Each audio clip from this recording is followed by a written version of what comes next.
I was in the office when the layoffs were announced. Not watching the live stream from home. Not catching up later over Slack in the room. Seated 2 chairs down from the CFO while she read names off a list like she was ordering coffee. My name is Marcus Hale, 46 years old, and at the time, Director of Operations at Elview Systems. I'd been with the company 12 years. Long enough to remember when we were still renting shared office space and launching betas nobody used. Long enough to know the faces behind every team name on that list. We lost 38% of our workforce that day. Product teams gutted. Ops sliced to the bone. 2 of my direct reports were cut mid-project. Their credentials revoked before they could finish syncing final files. It wasn't personal, they said. The crisis had started 6 months earlier. A failed product launch, then another. Customers started walking. Investors stopped returning calls. Contracts dried up. What was once aggressive growth turned into quiet desperation. People stopped making eye contact in the halls. The new CEO hadn't arrived yet. We were still under interim leadership, which meant no one was really steering the ship. Everyone was just bracing for impact. I didn't wait to be told what to do. I saw the gaps, the breakdowns, the unassigned responsibilities. So I stepped in. It started with weekends, then nights. Then I stopped counting. I was working 83-hour weeks not out of martyrdom, but necessity. Supply chain logistics? That was me. System migrations after IT lost half its team? I took them over. Vendor negotiations, client retention, warehouse restructuring. I filled every crack because if I didn't, no one else would. My wife, Hannah, used to wait up. Then she stopped. One night, she left a dinner plate in the fridge with a post-it. You need to come home eventually. I wanted to, but I couldn't. Not yet. Not while everything we'd built was collapsing. The company didn't need a hero. It needed a spine, and I was the only one left willing to hold it upright. So I did. Quietly, relentlessly. And it worked. Almost. The first sign of life came in late October. A vendor I thought we'd lost suddenly re-engaged. Small contract, but it meant they still trusted us. A week later, a regional client renewed their service plan, even tacked on a support addendum. It wasn't a win. Exactly, but it wasn't a loss. By November, things were shifting. Slightly. But definitely. I hadn't taken a full day off in 4 months. My average sleep hovered around 3.6 hours. Thanksgiving came and went. I watched my family eat dinner through a Zoom window, nodding along while finalizing a freight reconciliation report on a second screen. You're gonna burn out, my brother said. Already did, I wanted to reply. Then, kept typing. The warehouse in Cleveland was down 2 supervisors and an entire overnight crew. I hired temps, trained them myself over FaceTime, then built a new shift matrix to stretch the headcount we had. I patched back-end bugs in our logistics system when the last DevOps guy quit without notice. I negotiated a bulk fulfillment deal with a third-party vendor by pretending to be the procurement director because we didn't have one anymore. I wasn't saving the company. I was buying it time. And it started to pay off. December's numbers looked different. The bleeding had slowed. Support ticket resolution times dropped. Client churn stopped climbing. A late-stage pilot program finally shipped. I remember standing in the elevator one night, just past midnight. My badge still worked. My knees ached. My inbox had 43 unread escalation threads. But I'd gotten a Slack message from legal earlier that day, something simple. Thanks for holding the line. That's when I knew. We weren't stable. Not yet. But the freefall had stopped. Meetings started to feel less like eulogies and more like triage sessions. A few old faces returned contractors, mostly. The board stopped hovering. Then, in January, a calendar invite appeared. Executive Welcome ECO Introduction. A new hire. New leadership. The timing wasn't lost on me. They'd waited until the storm calmed before stepping in. That was fine. I wasn't looking for applause. But what I didn't know was that the man walking in that day wasn't coming to thank me. He was coming to erase me. And I let him at first. But that was a mistake. His name was Carter Lang. He arrived on a Thursday morning wearing a sharp navy suit and an Apple Watch, flanked by two assistants who looked like they'd walked out of a McKinsey recruiting brochure. He shook hands with the board, gave a quick address to the senior staff, and ended with a slide deck titled L-View 2, A Scalable Vision for Transformation. Carter was 39. Stanford MBA. Previously ran a mid-sized logistics firm that was acquired by a private equity group and flipped within 18 months. Everyone said he was sharp, efficient, strategic. He said all the right things that first week. Talked about people, first leadership, and preserving institutional knowledge. Said he valued grit, resilience. Called our survival over the past year nothing short of heroic. He looked me in the eye during our first one-on-one and said, "Marcus, I've read about what you pulled off last quarter. Incredible. We'll talk soon." We never talked again. Instead, meetings changed. Calendars shifted. Carter's office became the new gravitational center. Finance, legal, and HR moved under his direct purview. Product stayed untouched, at least at first.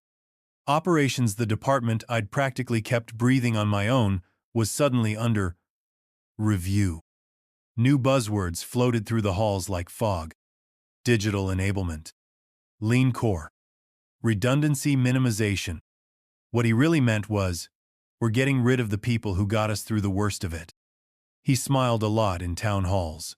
Mentioned culture and transparency, but never once asked about what it took to keep the lights on. Never once asked about the buried workarounds I'd created or the patchwork systems we were still duct taping together. It became clear by week 3 that Carter wasn't here to build on the foundation. He was here to demolish it and start over. And people like me? We were just old drywall. It started with the weekly leadership sync. I'd been attending it for 6 years without fail. Sometimes leading it when our last COO burned out. But one Monday morning, the invite disappeared from my calendar. No explanation. Just gone. I checked with the new executive assistant, who smiled politely and said, "We're streamlining communication. Fewer voices in the room, more agility." Right. The next week, I was pulled from a product meeting mid-discussion. Carter's new chief of staff, Brianna, something asked me to redirect focus toward operational execution and let strategy lead from the top. Translation: stay in your lane. Email threads I used to be looped into ended without my name. Vendor approvals were rerouted. Budget proposals I submitted came back with notes I hadn't written. I brought up a flagged variance in our Kone Logistics cost-san anomaly that suggested someone was gaming vendor contracts. Carter thanked me and told me legal would take it from here. They didn't. 3 days later, I saw the same vendor appear again, now under a different name, with a slightly altered routing structure. That's when I knew. Carter didn't want insights. He wanted compliance. Then the consultants arrived. Not the kind who ask questions. The kind who carry clipboards and job descriptions pre-filled with bullet points they haven't lived. They interviewed department heads. They asked about workflow redundancies and headcount elasticity. One of them, a smug 20, something with a man bun. We tried to explain inventory optimization to me, using a diagram I'd drawn 8 years ago and published in a white paper he clearly hadn't read. Carter's people started whispering about org charts and flattening structures. I heard someone say I was too integrated to reallocate cleanly. I knew what that meant. Too experienced to manipulate. Too respected to fire without cause. For now. But I also knew the pattern. I'd seen it before at companies we'd acquired, in departments we'd quietly absorbed. You don't have to attack the backbone. You just isolate it until it stops moving. And Carter was betting I'd do what I always did: keep my head down and carry the load. He didn't realize something had changed. I was done carrying people who couldn't carry their own weight. Even if that meant letting the whole thing fall. It happened on a Tuesday. No warning. No final meeting. No thank you for 12 years. Just a calendar invite marked, check in, HR. 30 minutes, no context. The meeting was already in progress when I joined the Zoom. Carter was there, camera on. Vanessa, from HR too. Her face set to corporate neutral. Marcus. Carter said with a nod. Thanks for joining. We'll keep this brief. Vanessa cleared her throat. As part of a larger strategic realignment, your role is being eliminated effective immediately. She read it like it was printed on a napkin. Wait, I said, calm. What realignment? Carter jumped in. We're restructuring ops under a new model, leaner, more agile. It's not a reflection of your performance. Always that line. Not your fault, just not your future. No severance? I asked. Vanessa gave a rehearsed sigh. The new policy for senior management transitions doesn't include severance for roles deemed non-essential under the transformation initiative. Non-essential. 83-hour weeks. Dozens of closed contracts. Averted lawsuits. Midnight system patches. But sure non-essential. Understood, I said. Just that. They both looked momentarily surprised.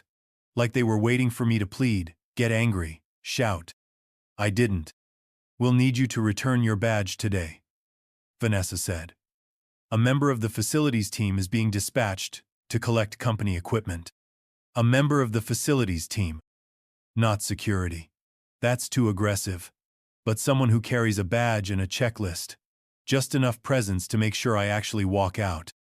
I nodded once. Then ended the call. 15 minutes. That's all it took. To erase 12 years. I packed my desk slowly. Framed photos. A fountain pen my wife gave me on my 10th work anniversary. A backup drive that was mine before it was ever connected to a company machine. Outside, I saw a man in a maintenance vest hovering near the reception desk. Clipboard in hand. I handed him the laptop and badge without speaking. He didn't make eye contact. As I walked toward the parking lot, no one said goodbye. No one even looked up. Except Carter. From his glass office, he watched me go like someone checking a box. He never saw it, the quiet look I gave the building as I left. But the building had seen everything. I drove home without the radio on. Didn't call Hannah. Didn't tell my kids. Just parked in the driveway and sat there, palms on the wheel, watching the porch lights flicker on. It was over. 12 years. Gone in a canned script and a confiscated badge. But it didn't feel like grief. It felt like math. I walked inside, nodded at Hannah, and went straight to the den. The bottom drawer of my filing cabinet still held the personal backup copies of key system logs, vendor ledgers, audit trails, infrastructure maps I'd created years ago, when our first server migration nearly imploded. I'd never intended to use them for anything but insurance, just documentation. But now, I started scanning. Not out of revenge, not even curiosity, just instinct. Because Carter had made one mistake, he assumed that by firing me, he erased me. He didn't understand the systems I'd built, the back-end architecture I maintained solo when the team was down to 2. He didn't know where the patch notes were stored, or how I'd rewritten vendor authentication protocols after that breach. No one ever publicly admitted. He didn't know I'd built those systems to track everything, even him. I poured a whiskey, then booted up my personal machine, logged into the sandbox environment I'd cloned 2 years ago. Quiet, local, secure. The logs were still there. Email headers, payment routing, vendor contract versions pre- and post-approval, subtle edits, quiet reassignments.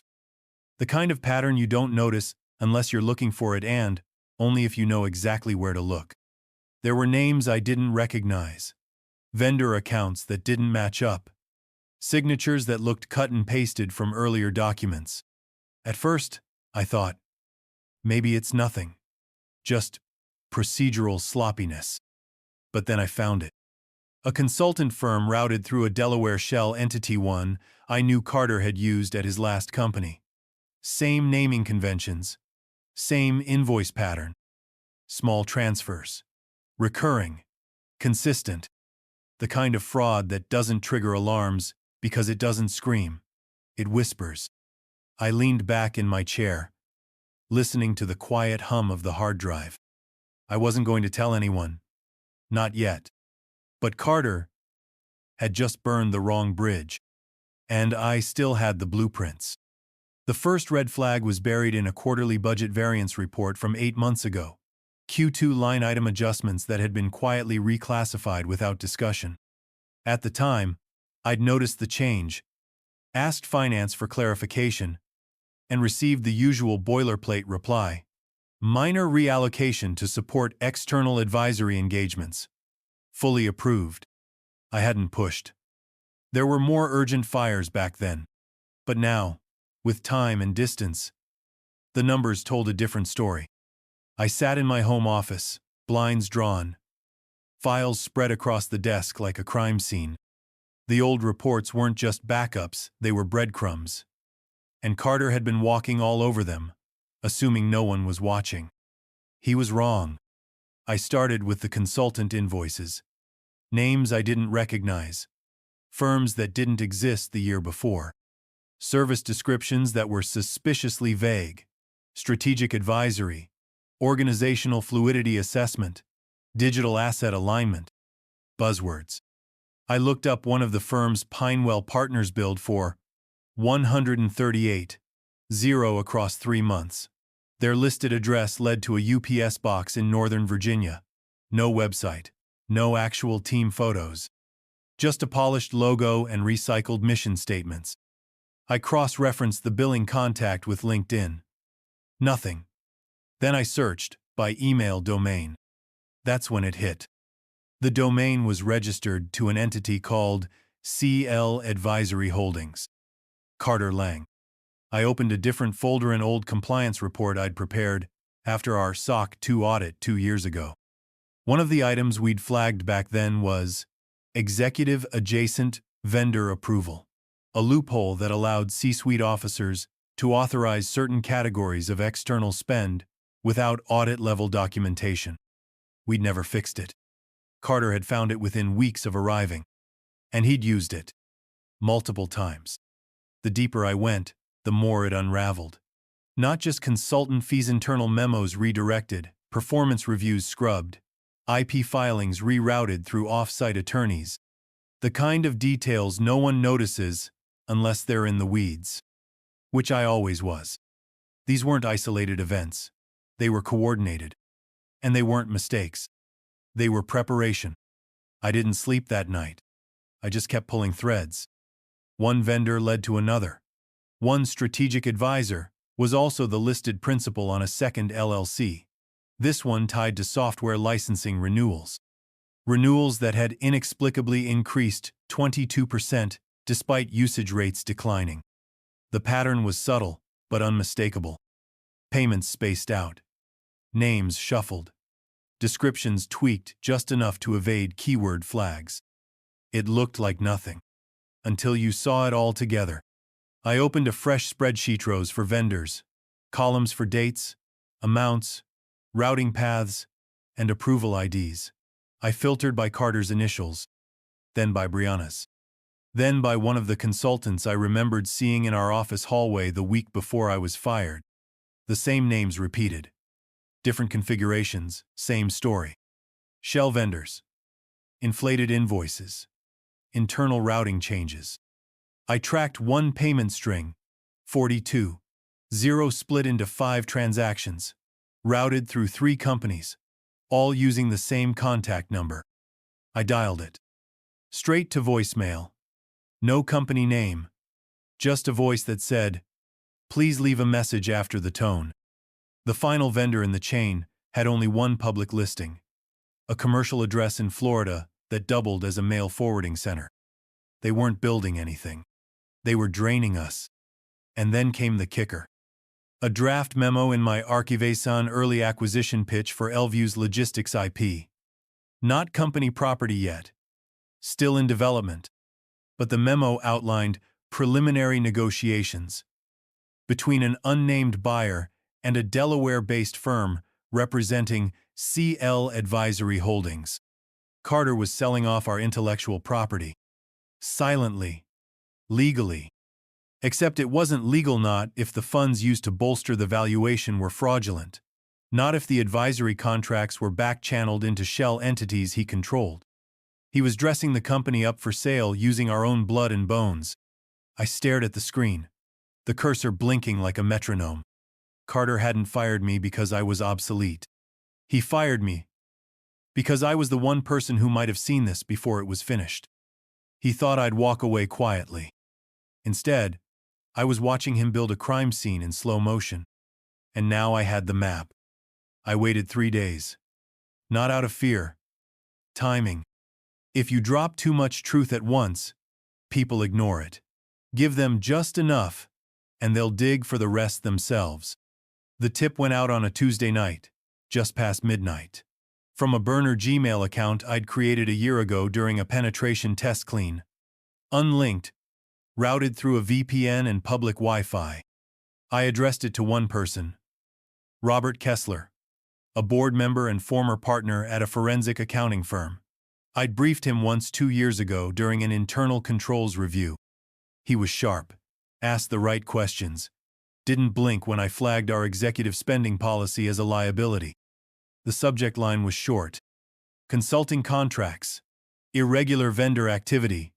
Q2. Q4. The body of the message included 5 bullet points. Vendor names. Invoice totals.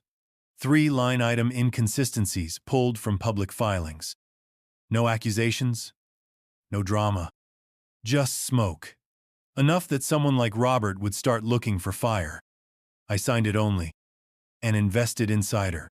Then I logged out, wiped the browser history, and threw the burner drive in a bag of dry rice and isopropyl alcohol. Just habit. I didn't feel nervous. I felt focused. I knew Carter. Knew how these things played out. He would dismiss the tip as noise until it wasn't. Until it got traction. And by the time he started looking for a source, the house would already be filled with smoke. By Friday, the pressure wave hit. An unannounced audit. Kessler had kicked it up the chain. Legal was brought in. Compliance, too. The Slack channels I still had limited access to through a shared test login no one had ever disabled lit up like a switchboard. Anyone else get this email? Why are they pulling Q3 vendor files? Lang just canceled the ops town hall. Then came the whispers. Brianna's calendar went private. The CFO rescheduled her vacation. Someone spotted 3 board members in the office on a Sunday. Carter's updates became vague. He posted long, morale-heavy memos full of leadership cliches and innovation jargon, but no numbers.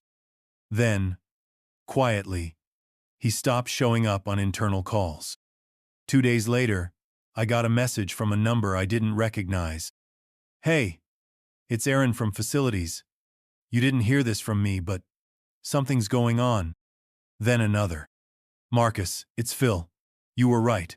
Things are unraveling. Call me. People were waking up. Not everyone. Not yet. But the ones who mattered, the quiet loyalists. The ones who'd held things together while Carter played empire builder, were starting to connect the dots. And they all wanted to know one thing. Was this you? I didn't answer. Didn't need to. The truth had momentum now.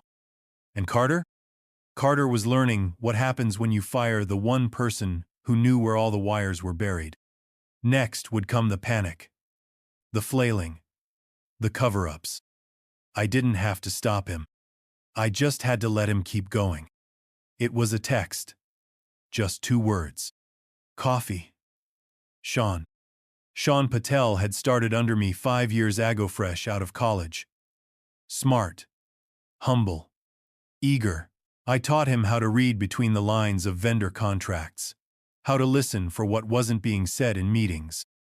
He listened. He learned. He became one of the few people I trusted to see the whole board. I replied with a location. Quiet place on the edge of town. Neutral ground. He arrived early. Nervous, but not panicked. He sat across from me, fingers tapping the edge of his mug like a metronome. I didn't know who else to go to, he said. You picked the right person, I said. Talk. Sean leaned in. Carter's not just reorganizing. He's extracting. There's a carve-out happening behind the scene. Splitting off the logistics optimization unit. Rebranding it under a shell firm. Same group that owns Pinewell Partners. My stomach didn't even turn. I'd suspected. Now, I had confirmation. Who's buying it? I asked. Sean hesitated. That's the part that got my attention. The deal structure involves an international holding company based in Luxembourg. But the IP routing paperwork leads to Singapore. The buyer is technically foreign. He paused. Marcus. It's export, controlled software, critical infrastructure. I nodded. And illegal to sell without State Department clearance. Which they're bypassing, he said. By laundering it through Carter's firm first. He spins it off. It gets absorbed, then transferred. One layer removed from accountability. I sat back. They weren't just stealing. They were selling nationally restricted tech to a foreign buyer, disguised through shell companies. And Sean, whether he realized it or no, Thad, just made himself a key witness. You have documentation? I asked. He slid over a flash drive. Encrypted archive. Passwords, the date you hired me. I didn't smile, but I remembered the date. The packet I delivered was precise. No drama, no accusations. Just facts, sequenced and footnoted like a closing argument. 3 copies. One to Robert Kessler, the board member who first kicked off the audit.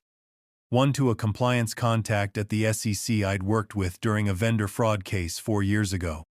And one to a business reporter at the Chronicle, sent from a burner inbox with a time-stamped index of the entire chain.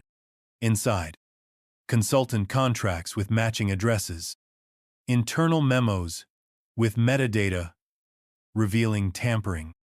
Payment logs rerouted through shell firms. Export documentation trails. Sean's packet. IP transfer drafts. Ownership transfer timing. Buyer profiles. It wasn't a theory anymore. It was a blueprint of corporate theft on an international scale. I watched the media sites' live updates like a man waiting for a fuse to reach its charge. The first article went live at 8:32 a.m. Elview Systems CEO. Linked to shadow entity. Tied to IP. Transfer scheme. By 9:00 a.m., company Slack threads were in lockdown. By 10:15, Carter's calendar was cleared. By noon, his executive page was removed from the company website. That evening, my phone buzzed. Unknown number. Mr. Hale? Yes. This is Jenna Flores, Office of General Counsel. The board would like to meet. Now? As soon as possible. We believe you've helped uncover a matter of serious consequence. I ended the call and exhaled for the first time all day. Carter had built his escape tunnel out of spreadsheets and loopholes. But he forgot who'd built the walls around him. And now, they were collapsing. Brick by brick. It happened faster than I expected. By Wednesday morning, Carter Lang was gone. The board called an emergency vote late Tuesday night after reviewing the materials, corroborating Sean's findings, and confirming the overseas routing chain. It was unanimous. Placed on administrative leave pending federal investigation, which in corporate speak is the same as being buried Alivano title. No access, no defense. By Thursday, the headlines shifted from speculation to names. The Chronicle released a second piece, detailing the shell firms and advisory contracts. 3 of Carter's consultants were subpoenaed that same day. 2 were arrested attempting to board a red-eye out of Newark. One of them had the audacity to try logging into the Elview VPN during the investigation. IT shut it down in under a minute. Inside the company, Panic gave way to something colder clarity. People weren't whispering anymore. They were forwarding documents. Flags were being raised retroactively. Vendor accounts were frozen. Contracts reopened. Legal brought in forensic analysts. The stock took a hit. 16% drop overnight. But then something strange happened. It bounced back. Within 48 hours, it stabilized, then rose. Slightly after, the Chronicle reported the company's internal whistleblowing effort and quick cooperation with regulators. The board issued a statement praising the integrity and courage of unnamed insiders who came forward.